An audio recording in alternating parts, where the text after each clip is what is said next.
Cette décision a été motivée par un contexte national qui est difficile. On voit que les Français ont besoin d'être un peu oxygénés, ont besoin de libérer leur pouvoir d'achat. Donc c'est une première demande, un contexte local avec des entreprises qui ne cessent de nous dire qu'elles croulent sous les impôts. Donc la pression fiscale est forte.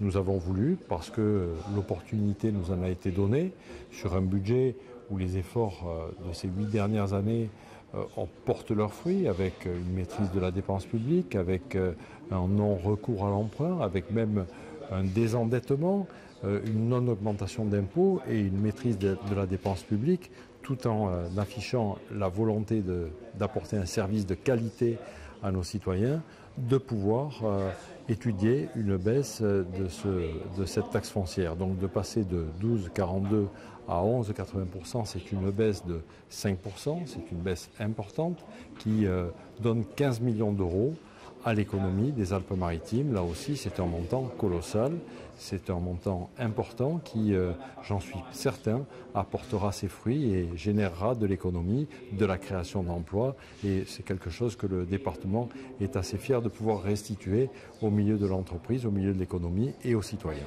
C'est une décision politique.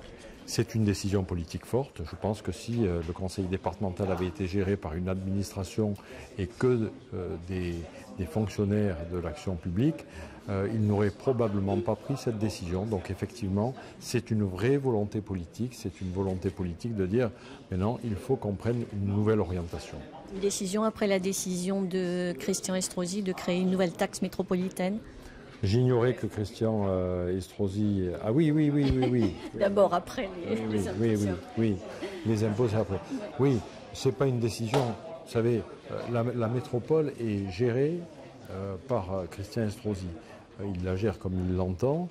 Le département a d'autres compétences, d'autres responsabilités, d'autres ressources.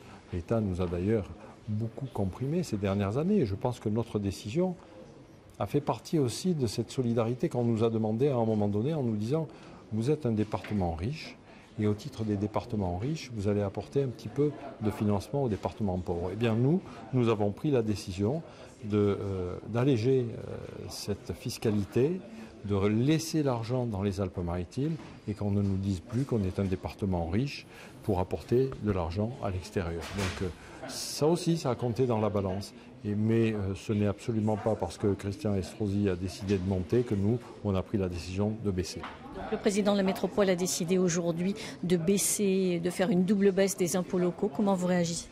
Je ne peux que me réjouir que le président de la métropole se situe sur une baisse des impôts parce que je suis dans cet axe que je viens d'indiquer qui est celle de laisser l'argent à l'économie pour oxygéner l'économie.